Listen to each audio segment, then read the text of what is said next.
Apple's announcement today was complete and detailed. Everything from an upgraded iPad to an eco-friendly MacBook Pro. And here's something to smile about: new emojis. Emergency officials warn Oklahomans to carry something as simple as car jumping cables to help keep them safe on the winter roads. Bird and Lime scooters might make going places really convenient, but it's been a real pain for Oklahoma City. Norman police are investigating something that can happen to anyone, anywhere, even in broad daylight. And in Poland, the bones of a Neanderthal child that date back over 115,000 years were discovered by scientists. They wanted it to be a metaphor for the future of Oklahoma politics, but that's because they believe that you will do that. Now, what's that mean to you? Oh, it's fantastic. To the index of other news, the FBI agent shot in Los Angeles.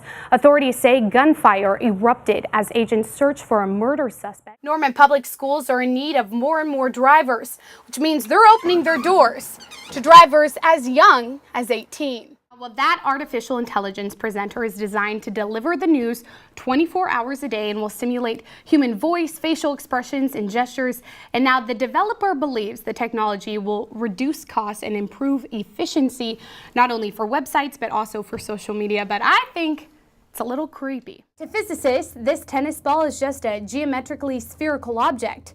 But to Togo, it just means catch. Come on. Yeah. Oklahoma has the 8th highest obesity rate in the country, which is part of the reason OU thought it was important to bring an F45 fitness class to the community. I spoke to Oklahoma County's election board, and they say this year voter turnout has been especially high for it being a midterm season. More bad news for soda drinkers. Adults who routinely drink sugary beverages have a 46% higher risk of developing prediabetes. The state election is a little under a month away, and optometrists want to make sure people are clear as to why they are against it. Women are making history this year in the Panhandle State. A record 140 female candidates filed to run for one of the state's 125 legislative seats this November. Thank you, Jordan. Well, it seems like the cold weather, like you said, will be sticking around. Colin, have you ever had a deal, speaking of frozen weather, with frozen pipes? Sammy, I'm from Texas. When there's an ice cube on the ground, we ask for school to be canceled. End of the world. Garbage was tossed on the lawn, eggs thrown at their cars. Their children were threatened.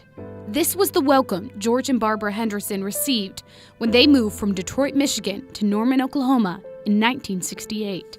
I did not see a brown face in any of the department stores, nor did I see them around the neighborhood. To me, it was like being the first brown person walking around town. Norman, Oklahoma had been a sundown town during the first half of the 20th century.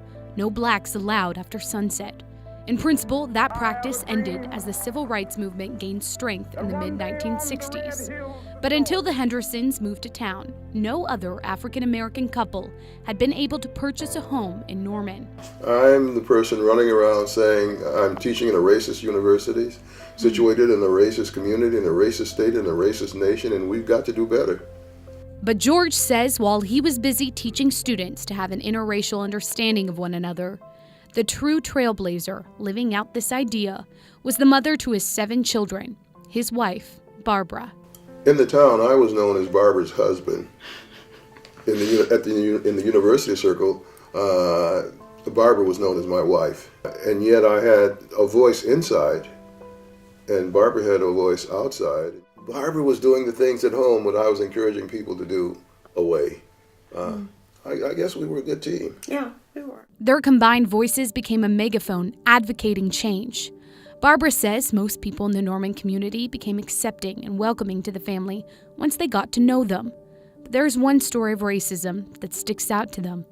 Our daughter came home crying because the man on the corner came out and told them to get off his grass and stay off his grass because he had a gun and he would shoot them.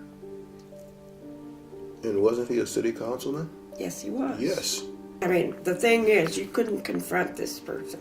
That was not the way to work. That's Barbara. George wants to go down and just forget about nonviolence. Let's suspend nonviolence for a few moments and have a face-to-face with him. And Barbara said, no. Nope. No, you're not going down there to do this, George. The experience tested the Hendersons. Actually, for me, it was a moment of truth. So I began to focus more on behavior. And I had an excellent person in terms of positive behavior living with me, called Barbara. Norman was forever changed when the Hendersons came to town. Racism persists, and the fight, it's not over. But their strategy remains constant. You work at it. Day to day. One person at a time. One encounter at a time. Sammy Steele, OU Nightly.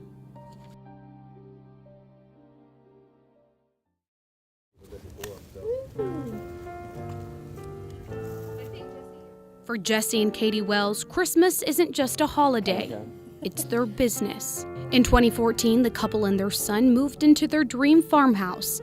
When the holidays came around that year, they headed to a Christmas tree farm to pick out and cut down their tree. It was then that the couple realized they wanted to start growing Christmas trees themselves. I was just watching all the families and the kids, and I thought, we could do that. But I didn't say anything because we had not been living there very long. It was a little stressful. And so then on the way home, Jesse said, you know, we could do that. And I was like, I know. The tree farm started off as a hobby for the two when they opened 3 years ago. Today, it's their passion. But growing Christmas trees has not been easy. We learned by failing. I mean, we really learned by killing trees. And we're in our 3rd year growing, and so we had no clue all the work that involved. I would say 90% of the work that we have is volunteered from family and friends, which just blows us away. From the hot chocolate and cookies to outdoor games and campfires, the Wells family wants customers to go away with more than a tree. They have a purpose, like every tree out there has a purpose. And it may just be a month-long purpose, but it has a purpose. It's a lifetime memory. When the Wells family started their farm, they knew they'd be selling and growing lots of Christmas trees. But they weren't expecting to get so much in return. Christmas can be really hard for a lot of people. And so you have no idea, what a Christmas tree can do for someone. We had no idea. And when it's 100 degrees outside in the summer and, we're trying to mow and spray trees and it's hot and you're miserable and your back hurts, and then you remember this stuff and maybe if we could just make, a hard time for somebody else, maybe just a little less hard, then that's what makes it worth it. It seems the most valuable thing the Wells family Christmas tree farm grows has nothing to do with trees at all, but instead has everything to do with showing people love. And that's one thing the Wells family hopes their farm never stops planting. Sammy Steele, OU Nightly. And I'm Sammy Steele. Day 7 of the statewide teacher walkout, and crowds are still filling the Capitol. This morning, teachers packed the gallery in the House of Representatives. Oklahoma City Public Schools hope more playgrounds like this mean kids will play harder and test better too. The Oklahoma Veterans Commission met today to address fallout from an extensive report that found toxic leadership within the organization. You remember the Brady Bunch house? HGTV winning the bidding war for the iconic house in Los Angeles. This morning, a police officer at the school stopped a former student in the hallway. When asked to stop, this former student dropped his backpack and fled. They'll be shuffling in a car like this, which for $3 gets students from point A to point B all around campus. I wear my Fitbit every single day. I used to wear mine, but I stopped wearing it. I just went back to the normal watch. I like it a lot better. See, if I don't have it on, I feel like I'm missing something. I'm like, where's my Fitbit? Yeah, well, it's not as accurate as Fitbit. Wow, dang. An $89.8 million terminal expansion fee set to begin sometime next month, which means more baggage claims coming your way. I'll go with C as well. That's it. Boom! Let's go. Thank you, Cal. That was pretty fun. Well, still ahead on OU Nightly, who run the world? Girls. And we'll have more on the... When we come back, a note about Peter Jennings all these years later.